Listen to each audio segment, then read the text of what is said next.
بسم الله الرحمن الرحيم. احنا جايين بس النهارده هنتكلم على روشتة عودة الزمالك من وجهة نظرنا، يعني شوف اي طرق كده ممكن نحل بيها من مشاكل الزمالك اللي احنا كلنا عارفينها. بس احنا هنتكلم واحنا عارفين المشاكل اللي عندنا، عارفين مشكلة ايقاف القيد، عارفين ان احنا ما معناش فلوس، وعارفين المشاكل اللي فيها الزمالك كلها. هنتكلم من ارض الواقع، مش هندي بقى تخيلات مش هتحصل، ومش هنقول حاجات صعب ان هي تتحقق. هنتكلم من وجهة نظرنا ايه اللي ممكن الإدارة، مش عايز اتكلم عنهم لان انا مش طايقهم بامانه يا جماعه، واي كلام عنهم هيبقى كلام سلبي. فانا هنتكلم من وجهه نظرنا بس، نشوف احنا ممكن الاداره دي تعمل ايه بحيث ان هي تقلل الخسائر. احنا مفيش في ايدينا حاجه ان انت تعملها عشان تحقق مكاسب حاليا. الزمالك حاليا مش قبل اي حاجه. الناس اللي تعرفني او ما تعرفنيش، انا زملكاوي جدا جدا جدا جدا. يعني الزمالك بالنسبه لي بقى مش هقول لك بقى مش نادي بنشجعه، ده وطن بنعشقه والجو دوت. لا، بس انا راجل، انا اتربيت في بيت كله زملكاوي، ابويا الله يرحمه زملكاوي، وعمي الله يرحمه زملكاوي. الناس دي هي اللي حببتني اصلا في الزمالك وفي الكوره وفي الفرقه. هما اللي عرفوني ان الزمالك ده يعني الفن والهندسه، نادي الفن والهندسه. من يومنا ومن تاريخنا، من اول ما ابتدينا، من اول ما نادي الزمالك ده ابتدى، وانت دايما معروف ان انت عندك اللعيب الحريف، اللعيب المهاري الممتع الجمالي. كل ده طبعا اتبخر في ال10 سنين الأخرى اللي فاتت دول. والأخطاء طبعا كلها أخطاء إدارية. المهم إن احنا دلوقتي عايزين نتكلم في احنا الزمالك ده ممكن يرجع ازاي. في ناس بتتكلم دلوقتي في حلول يعني ده اللي منتشر حاليا على السوشيال ميديا، طبعا محدش عارف ده صح ولا غلط، ولا ده حقيقي بيحصل ولا بيحصلش. في كلام يعني إن الإدارة قررت إن هي مش هتجيب مدرب مصري، هيجيبوا مدرب أجنبي. وفي ناس مرشحة ميكالي، وفي ناس بقى بتقول ان هم هيبيعوا حسام عبد المجيد، وهيبيعوا ناصر ماهر. ولو في حد جاله عرض هيتباع، ناصر منسي معروض للبيع، كذا لعيب معروض للبيع. هيبيعوا اللعيبه ديت، مش هيجيبوا لعيبه، مش هيفتحوا قيد. وهيبداوا بقى ان هم ايه، يصعدوا ناشئ مثلا ولا حاجه، يبيعوا لعيب ويجيبوا لعيب، بحيث ان هم يرشدوا الاستهلاكات. واهم حاجه عندهم هتبقى صرف المستحقات، عشان اللعيبه اللي عندنا يعني ايه ما تمشيش وكده. في امل ان بنتايك يرجع، في امل ان بنتايك يرجع والموضوع بتاعه يتحل. هو الموضوع كله 300 الف دولار لو موجودين، ولو في حد في اداره الزمالك عنده دم، الموضوع هيتحل وهيتلم. بس احنا طبعا بندم في ملطه، يعني زي ما بنقول. الزمالك دلوقتي نادي عليه ايقاف قيد، ما معهوش لعيبه، اللعيبه بتاعته بتشتكيه في بتاع 7 8 قضايا. انت مش عارف انت رايح فين ولا انت جاي منين، مش عارف النهاية هتبقى ايه. وانت داخل على لسه انت بتلعب في الكونفدرالية، لسه مكمل فيها، لسه طبعا منافس في الدوري، لسه بتلعب في كاس مصر. دول 3 بطولات، وغير طبعا السوبر لو انت حققت الكاس مثلا او خدت الدوري، مع انها صعبة شوية. بس انت حتى الان انت موجود في كل البطولات. فانا شايف ان انت في لعيبة ما ينفعش ان انت تقرب منها. انا شايف ان بيع ناصر ماهر غلط، حتى لو بيع ناصر ماهر هيكسبك فلوس. انا شايف لا، ان خلاص لو حوار بنتايج مش هتعرف تحله، خلاص انت ابدأ شوف بقى. هتعرف تسوق شيكو بنزا اللي هو بيلعب في انجولا، هتعرف سوقه وبيعه. هتعرف تمشي عمر فرج، سوقه وبيعه. هتعرف تمشي ناصر منسي، سوقه وبيعه. هتعرف تمشي ادم قيد، سوقه وبيعه. بيزيرا لو جاله عرض، سوقه وبيعه، حاول تكسب من وراه. متستناش على بيزيرا كتير، لان بيزيرا مش هيكمل معاك. حتى لو انت اديت له فلوسه، ولو مسيره كده كده هيسيبك وهيمشي. انا شايف ان انت توفر الفلوس ديت وتشوف بقى حلول بديلة. ما تروحش تجيب 30 40 13 14 صفقة، مش هينجح منهم غير 2 3. حاول مرة واحدة ان انت تشغل دماغك صح. كنا شفنا الجون بتاع عادل بولبينا ده كان معروض على الزمالك، كنا قادرين ان احنا نخلص فيه. وقبليه تيدو اوكو كنا ممكن نخلص في تيدو اوكو وننجز لو احنا خلصنا.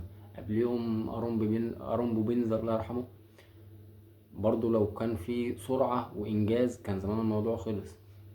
انا شايف ان انت دلوقتي ممكن تسوق اللعيبة ديت، وتشوف حد من مجلس الإدارة يعني ملناش غيركم، انتوا اللي لازم تتصرفوا، انتوا المسؤولين. حد من مجلس الإدارة يشوف يطلعوا، حضروا فلوس، اتصرفوا في فلوس.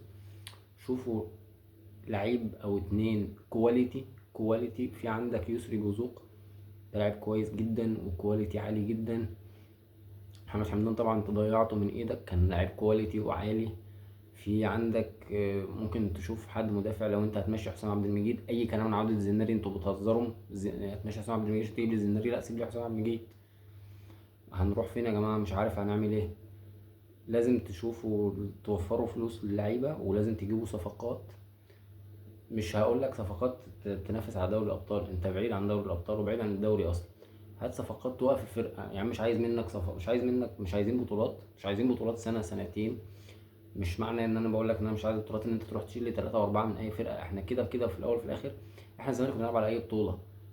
انت بقى مستعد مش مستعد. انا كزمالك انا اما بدخل الماتش ايا كان قدام مين، انا دايما مرشح اول ايا كان قدام مين. الزمالك ما ينفعش ان هو يبقى بيلعب ماتش وخايف او حاسس ان هو الاندر دوج زي ما بيقولوا. لا، انت تقدر على اي حد في القاره دي، والمفروض يعني. فانا شايف ان انت تشوف كام صفقه كويسه وتمشي اللعيبه اللي ملهاش لازمه. لو جينا نبص على سكواد الزمالك، انت عندك 3 حراس مرمى، مهدي سليمان وعواد وصبحي. ممكن تمشي 2 مش واحد، ممكن تمشي 2، ممكن تمشي عواد والمهدي وتسيب صبحي مع محمود الشناوي وكده تمام، وتصعد معاهم حارس ناشئ. ادي كده انت حليت مشكله حراسه المرمى. عندك حراسه المرمى الكافيه. عمر جابر سيبه يا سيدي في الباك اليمين. عندك في الدفاع عندك الونش، وعندك حسام، وعندك حسام عبد المجيد، وعندك احمد حسام، وعندك محمد اسماعيل. طبعا مشي صلاح مصدق، فانت دلوقتي بتلعب ب4 مدافعين بس. احمد حسام والونش وحسام عبد المجيد ومحمد اسماعيل. لو هتمشي حسام عبد المجيد يكون برقم، لان حسام عبد المجيد لاعب دولي، لاعب منتخب، لاعب اولمبيات، ولاعب صغير ولاعب امكانياته كويسه. لو هتمشي حسام عبد المجيد برقم كويس، ممكن تروح تجيب مدافع من الدوري المصري يسند معاك. انت كده لو مشيت حسام عبد المجيد هتعتمد على الونش ومحمد اسماعيل، وهيبقى في ظهرهم على طول احمد حسام. الباك الشمال انت ما عادش عندك الا فتوح، لازم تشوف باك ناشئ يطلع ياخد من فتوح. اللي لو هتحل مشكلة بنتايك وترجع بنتايك يبقى احسن يعني، بس شايف ان الموضوع بقى صعب. نص الملعب عندك زحمة من غير لازمة. سيف جعفر يا جماعة، كفاية كفاية. عندك دونجا، هتسيب دونجا وهتسيب محمود جهاد، او هتسيب احمد ربيع، مشي محمود جهاد.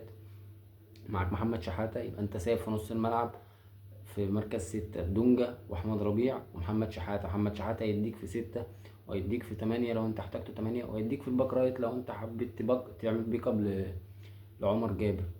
كده دول التمانيات. الستات الرقم 6. مركز 8 عندك عبد الله طبعا، وعندك ناصر ماهر، وعندك شحاتة، وعندك عمر جابر بيلعب 8، وعندك مين تاني يا ربي، مين تاني بيلعب 8؟ عندنا في ادم قايد، شايف ان هو يمشي كفايه، ما قدمش حاجه. في مين تاني ممكن؟ دول بيتهيألي دول التمانيات اللي موجودين في الزمالك. هتحتاج حد هتحتاج 2 كمان 8، هتحتاج 2 تمانيتين، وتمانيتين محترمين، تمانيتين كواليتي. او هات 8 كواليتي عالي، 8 كواليتي نضيف. شوف بقى حد تونسي، حد مغربي، حد جزائري، بس يكون لاعب كواليتي، لاعب تقدر تعتمد عليه. ما يبقاش الاهلي جايب بن رمضان وبيراميدز جايب لاعب برازيلي وانت مش عارف تجيب لعيب. مش عارف تجيب لعيب يا جماعه. السكواد المصري البورسعيدي اتقل من الزمالك. يا جماعه سكواد البنك الاهلي اتقل من الزمالك. يا جماعه سكواد سيراميكا كليوباترا اتقل من الزمالك. يا جماعه احنا هنروح فين تاني؟ وينجات انت ما عندكش غير بيزيرا. في الوينجات كلهم شيكوبانزا ده ما يعتبرش لاعب كوره اصلا يعني. انت عندك بيزيرا ده هتحافظ عليه. عندك احمد شريف ممكن تسيبه. عندك ناصر، عمرو ناصر ممكن تسيبه.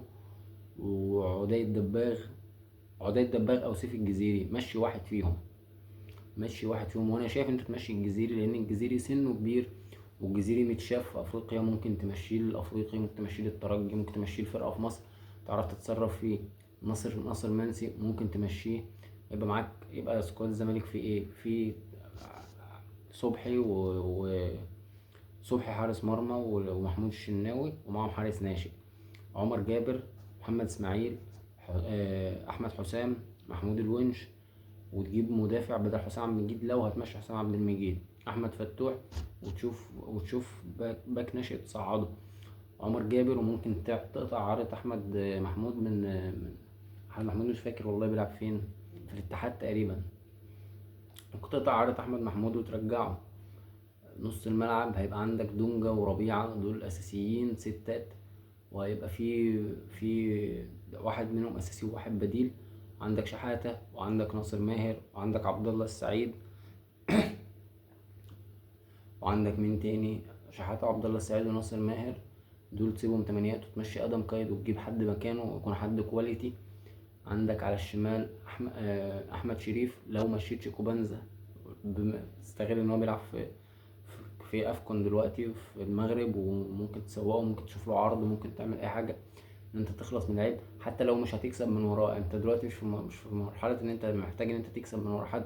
انت محتاج ان انت تمشي الناس اللي عندك ديت من غير خسائر، حتى من غير ما تخسر منهم حتى. فلو مشيت شيكوبانزا ومعاك احمد شريف، تقدر تجيب حد في الباك في الوينج الشمال. لو احنا نعرف ان ده مستوى شيكوبانزا، ما كناش مشينا مصطفى شلبي.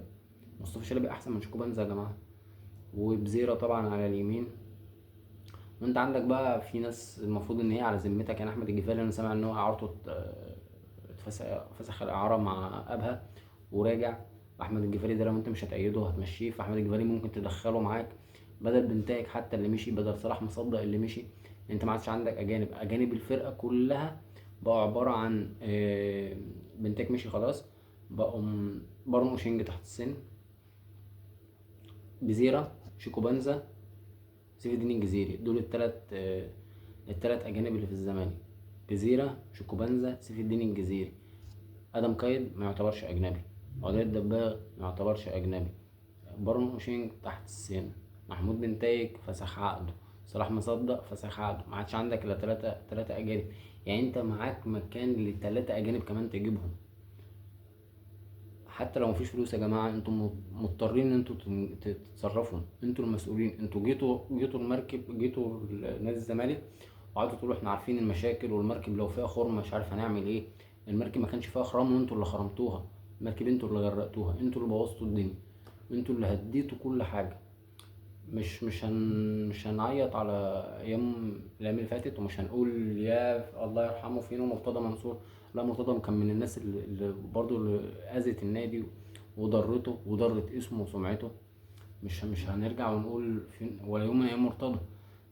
ما انا مش لازم يبقى وحش قوي، لا ممكن يبقى حلو عادي. يعني مش لازم يبقى يا ضايع يا اما ضايع قوي، ممكن ابقى عادي يا جماعه في الطبيعي. فاكر الفرق بينك وبين اي حد في مصر؟ انت لعبت بيراميدز بنفس اللعيبه ديت، بيراميدز كان واخد دوري ابطال افريقيا وكسبته. انت لعبت الاهلي بنفس اللعيبه دي وعملت معاه اداء حتى لو خسرت، بس انت كنت قادر تقف. لو جيت تحط السكوادين قدام بعض، لا يا جماعه احنا ما نقفش، ما ينفعش نقف اصلا. فيا ريت بس نلاقي حلول، ويا ريت الناس دي تتحرك، لان احنا ملناش غير الزمالك. احنا بنتنفذ زمالك، احنا كل حاجه جوانا. ب... احنا ممكن نبقى في شغلنا طبعا عنا ومتضايقين وعاملين مشاكل، وبنيجي الساعه ونص ولا 90 دقيقه بتوع الماتش دول هم اللي بيفكونا. لو الزمالك كسب، لو الزمالك خسر او اتعادل، احنا بتنكد علينا اكتر.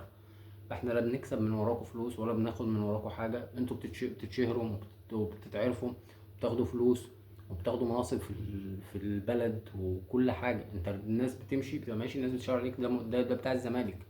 ولا حد قال ده فلان الفلاني اللي بيلعب في الحته، انت بتاع الزمالك. انت الزمالك هو اللي عملك. انت بقى كنت لعيب، كنت اداري، كنت رئيس نادي، كنت مدير رياضي، كنت اي حد موجود في الزمالك له خير عليه، ومش خير واحد.